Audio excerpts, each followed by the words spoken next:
Baiklah, Assalamualaikum warahmatullahi wabarakatuh. Perkenalkan, nama saya Dila Febrianti dengan NIM H1A1250. Adapun tujuan dibuatnya video ini adalah untuk menuntaskan tugas ujian tengah semester dari mata kuliah metode penelitian kuantitatif. Jadi, kelompok kami di sini mengambil penelitian dengan judul Efektivitas Pelayanan Kesehatan Masyarakat Program BPJS Kesehatan di Kecamatan Sungai Bahar, Kabupaten Muaro Jambi, Provinsi Jambi. Jadi yang melatar belakangi penelitian kami ini adalah untuk mengetahui persepsi masyarakat pengguna program BPJS Kesehatan mengenai efektivitas dan manfaat yang dirasakan oleh peserta BPJS Kesehatan. Segala kendala yang kami temukan diharapkan dapat diatasi oleh Rumah Sakit Umum Daerah Sungai Bahar sebagai salah satu-satunya rumah sakit umum daerah milik pemerintah yang ada di Kecamatan Sungai Bahar. Jadi BPJS sendiri merupakan badan pelaksana hukum publik yang dibentuk untuk menyelenggarakan program jaminan kesehatan bagi seluruh rakyat Indonesia. Berdasarkan penjelasan yang telah dipaparkan sebelumnya pada latar belakang, maka kami menemukan rumusan masalah sebagai berikut, yaitu bagaimanakah tingkat efektivitas pelayanan kesehatan masyarakat program BPJS di Kecamatan Sungai Bahar, Kabupaten Muaro Jambi. Selanjutnya, tujuan dari penelitian kami ini ada 3. Yang pertama adalah ingin mengetahui bagaimana sistem pelaksanaan pelayanan kesehatan masyarakat program BPJS Kesehatan di Kecamatan Sungai Bahar, Kabupaten Muaro Jambi. Yang kedua adalah ingin mengetahui bagaimana tingkat efektivitas pelayanan kesehatan masyarakat program BPJS di Kecamatan Sungai Bahar, Kabupaten Muaro Jambi. Dan yang terakhir adalah ingin mengetahui apa sajakah faktor penghambat dalam efektivitas program BPJS Kesehatan di Kecamatan Sungai Bahar, Kabupaten Muaro Jambi. Manfaat penelitian kami terdapat 2 manfaat. Yang pertama itu manfaat teoritis dan kedua manfaat praktis. Dalam manfaat teoritis terdapat 2 manfaat. Yang pertama, penelitian ini nantinya diharapkan dapat bermanfaat untuk pengembangan ilmu pengetahuan dalam bidang akademis, khususnya dalam program studi ilmu pemerintahan. Yang kedua adalah hasil dari penelitian ini nantinya diharapkan dapat bermanfaat untuk dijadikan sebagai referensi dalam melakukan penelitian selanjutnya. Yang kedua adalah manfaat praktis. Manfaat praktis yang pertama adalah hasil penelitian ini nantinya diharapkan dapat bermanfaat sebagai solusi dari permasalahan yang terjadi di instansi terkait maupun sebagai tolak ukur dari proses efektivitas penggunaan BPJS di instansi lainnya. Selanjutnya adalah penelitian ini nantinya diharapkan dapat bermanfaat sebagai metode dalam peningkatan efektivitas dalam penggunaan BPJS pada instansi terkait. Yang terakhir adalah penelitian ini nantinya diharapkan dapat bermanfaat sebagai kontribusi bagi pemerintah daerah Kabupaten Muaro Jambi serta bagi pegawai pada instansi yang bersangkutan dalam meningkatkan efektivitas pelayanan kepada masyarakat pengguna BPJS Kesehatan. Dalam penelitian kami menggunakan 5 teori dalam landasan teori kami. Yang pertama adalah efektivitas, selanjutnya pemerintahan desa, yang ketiga adalah pelayanan publik, keempat pelayanan kesehatan, dan yang terakhir adalah BPJS. Efektivitas menurut Kurniawan adalah sebuah kemampuan melaksanakan tugas fungsi dari suatu organisasi atau sejenisnya yang tidak adanya tekanan atau ketegangan di antara pelaksanaannya. Jadi dari pengertian dari Kurniawan tersebut mengartikan bahwa efektivitas merupakan tahap dicapainya keberhasilan dalam mencapai tujuan yang telah ditetapkan. Efektivitas sendiri itu selalu terkait dengan hubungan antara hasil yang diharapkan dengan hasil yang sesungguhnya dicapai. Selanjutnya adalah pemerintahan desa. Jadi tujuan pembentukan daerah itu pada dasarnya dimaksudkan untuk meningkatkan pelayanan publik guna mempercepat terwujudnya kesejahteraan masyarakat di samping sebagai sarana pendidikan politik di tingkat lokal. Selanjutnya adalah pelayanan publik.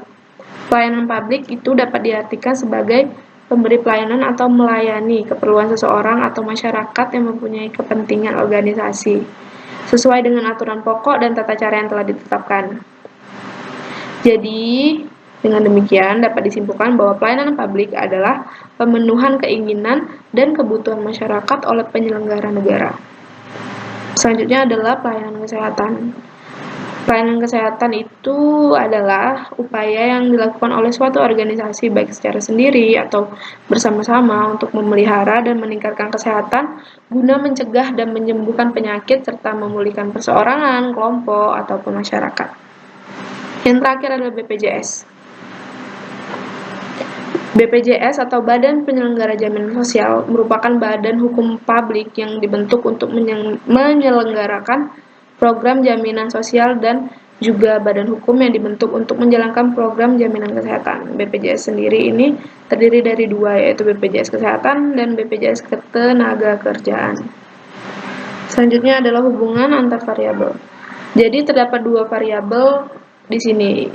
Yang pertama adalah variabel bebas atau independent variable atau X. Yang kedua adalah variabel terikat atau dependent variable Y. Jadi, variabel bebas atau independent variable X dalam penelitian ini adalah pengaruh pemberi layanan rumah sakit dalam program BPJS.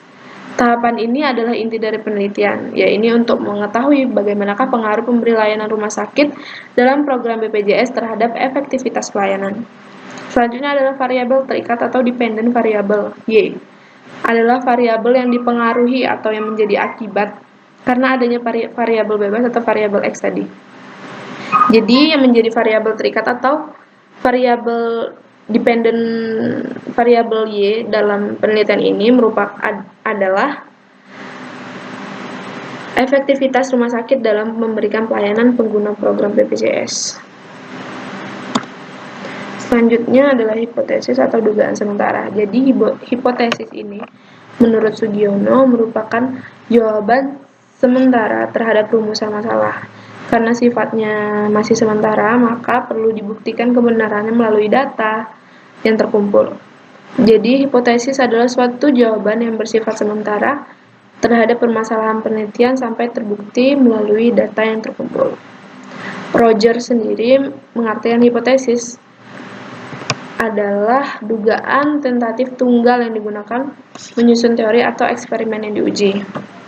Jadi, berdasarkan hasil observasi di atas, dalam penelitian kami, hipotesis yang kami angkat yang pertama adalah diduga adanya pengaruh kualitas pelayanan terhadap kepuasan pasien BPJS Kesehatan di Rumah Sakit Umum Daerah Sungai Bahar. Yang kedua adalah diduga ada tingkat kesesuaian antara harapan pasien terhadap kualitas pelayanan kesehatan di Rumah Sakit Umum Sungai Bahar. Selanjutnya adalah pendekatan dan jenis penelitian. Jadi, dalam penelitian kami ini, pendekatan yang digunakan adalah pendekatan kuantitatif deskriptif. Metode kuantitatif merupakan metode yang menggunakan alat analisis bersifat kuantitatif, di mana hasil analisis yang disajikan merupakan bentuk angka-angka yang kemudian dijelaskan dan diinterpretasikan dalam suatu uraian. Sementara metode deskriptif merupakan metode yang menggambarkan suatu data yang akan dibuat, baik oleh penulis sendiri maupun secara kelompok. Oleh karena itu, seperti yang sudah dijelaskan bahwa ciri-ciri metode deskriptif adalah memusatkan diri pada pemecahan masalah-masalah yang ada pada masa sekarang dan masa-masalah yang aktual, dan kemudian datanya dikumpulkan, disusun, dijelaskan, dan dianalisis sehingga nantinya akan memperoleh sebuah kesimpulan. Nah, lokasi penelitian kami sendiri ini dilakukan di Rumah Sakit Umum Daerah Sungai Bahar, Kecamatan Sungai Bahar, Kabupaten Muaro Jambi. Kenapa memilih lokasi penelitian ini adalah karena Rumah Sakit Umum Daerah Sungai Bahar merupakan satu-satunya rumah sakit umum yang terdapat di Kecamatan Sungai Bahar, atau satu-satunya rumah sakit yang bisa diteliti di daerah itu. Jadi, penulis ingin mengkaji tentang bagaimanakah efektivitas pelayanan kesehatan masyarakat program BPJS Kesehatan di Rumah Sakit Umum Daerah Sungai Bahar, Kecamatan Sungai Bahar. Oke, selanjutnya adalah populasi dan sampel. Jadi, populasi ini merupakan segala keseluruhan gejala atau satuan yang diteliti. Dan adapun yang menjadi populasi dalam penelitian kami adalah masyarakat di Kecamatan Sungai Bahar, Kabupaten Muara Jambi. Selanjutnya, sampel. Sampel merupakan bagian dari populasi yang akan diteliti. Untuk menentukan besaran sampel, dalam penelitian ini kami menggunakan rumus Lovin. Selain daripada itu, karena mengingat waktu, tenaga, dan dana, serta kemungkinan-kemungkinan adanya hambatan, maka penulis mengambil sampel dengan besaran 10%. Selanjutnya adalah jenis dan sumber data. Terdapat dua jenis data, yang pertama yaitu data primer, yang kedua adalah data sekunder. Jadi data primer merupakan data pokok yang diperlukan dalam penelitian yang diperoleh secara langsung oleh sumbernya, ataupun dari lokasi objek penelitian atau keseluruhan data hasil penelitian yang diperoleh di lapangan. Dalam penelitian kami, data primernya merupakan data yang diambil melalui kuesioner yang diisi dengan masyarakat setempat yang ada di Kecamatan Sungai Bahar, aparat desa, serta orang-orang yang bekerja di dunia kesehatan yang tinggal di Kecamatan Sungai Bahar, Kabupaten Muara Jambi. Sedangkan data sekunder adalah data atau sejumlah keterangan yang diperoleh secara tidak langsung ataupun melalui sumber perantara. Data sekunder dalam penelitian kami ini berupa penelitian sebelumnya, buku, literatur, artikel dari internet, dan lain-lain selain data primer. Teknik pengumpulan data. Dalam penelitian ini kami menggunakan teknik pengumpulan data kuesioner. Jadi kuesioner ini merupakan teknik pengumpulan data primer yang dilakukan dengan cara memberi seperangkat pertanyaan atau pertanyaan tertulis kepada responden untuk dijawab. Angket atau kuesioner berisi suatu set pertanyaan yang secara logis berhubungan dengan masalah penelitian, dan tiap pertanyaannya merupakan jawaban yang mempunyai makna dalam menguji hipotesis. Teknik analisis data. Sesuai dengan sifat penelitian kami yaitu deskriptif, maka teknik analisa dalam penelitian kami yaitu menggunakan MEAN dengan menggunakan perhitungan aritmatika. Perhitungan MEAN ditentukan dengan cara mengkombinasi suatu bobot atau nilai jawaban responden pada setiap pertanyaan. Berikut ini merupakan rumus MEAN. Rumus MEAN adalah M sama dengan sigma X per N. Untuk interpretasi hasil dari data yang diperoleh menggunakan rentan skala yang dikemukakan dengan rumus RS sama dengan M kurang N per B. Jadi perhitungan rentan skalanya kami menghitung dengan rumus RS sama dengan 5 dikurang 1 per 5 atau hasilnya 4 per 5. Atau jika didesimalkan maka 0,8 rentan skalanya. Jadi dari rentan skala tersebut diperoleh skala interval sebagai berikut. Yang pertama adalah dari 1,00 sampai 1,80 merupakan sangat tidak setuju. Selanjutnya adalah poin 1,81 sampai 2,60 tidak setuju. Selanjutnya 2,61 sampai 3,40 kurang setuju, 3,41 sampai 4,20 setuju, 4,21 sampai 5,00 merupakan sangat setuju. Yang terakhir adalah instrumen penelitian. Jadi menurut Sugiono, instrumen penelitian merupakan suatu alat yang digunakan untuk mengukur fenomena alam maupun sosial yang diamati.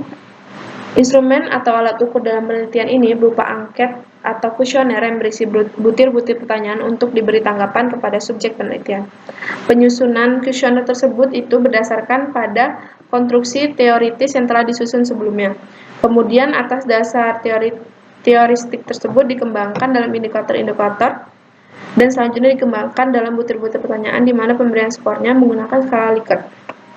Nah, ini merupakan tabel kisi-kisi instrumen penelitian kami, di mana variabel yang terdapat dua variabel yaitu efektivitas dan pelayanan publik, di mana indikator efektivitas yang pertama merupakan sosialisasi, yang kedua pemahaman, yang ketiga perubahan nyata, dan yang keempat adalah fasilitas. Selanjutnya variabel pelayanan publik, indikatornya ada ketanggapan, kesopanan, serta akses. Instrumen yang digunakan dalam dua variabel ini sama, yaitu kuesioner atau menggunakan skala Likert. Dalam indikator sosialisasi di kuesioner terdapat pada butir pertanyaan 1, 2, 3. Selanjutnya indikator pemahaman terdapat pada pertanyaan butir 4, Yang ketiga, perubahan nyata terdapat dalam kuesioner dalam pertanyaan nomor 5. Fasilitas terdapat dalam pertanyaan butir nomor 12 dan 13. Selanjutnya, variabel pelayanan publik, indikator ketanggapan di dalam kuesioner terdapat dalam pertanyaan butir 6, 7, 8, dan 9. Kesopanan dalam kuesioner terdapat dalam butir pertanyaan 10, 11, dan akses terdapat dalam butir pertanyaan 14 dan 15, di mana variabel efektivitas mempunyai pertanyaan dengan berjumlah 7 dan pelayanan publik mempunyai pertanyaan berjumlah 8. Mungkin hanya itu yang dapat saya sampaikan mengenai penelitian kami. Kurang dan lebihnya mohon maaf. Saya akhiri. Wabillahi taufiq wal hidayah. Wassalamualaikum warahmatullahi wabarakatuh.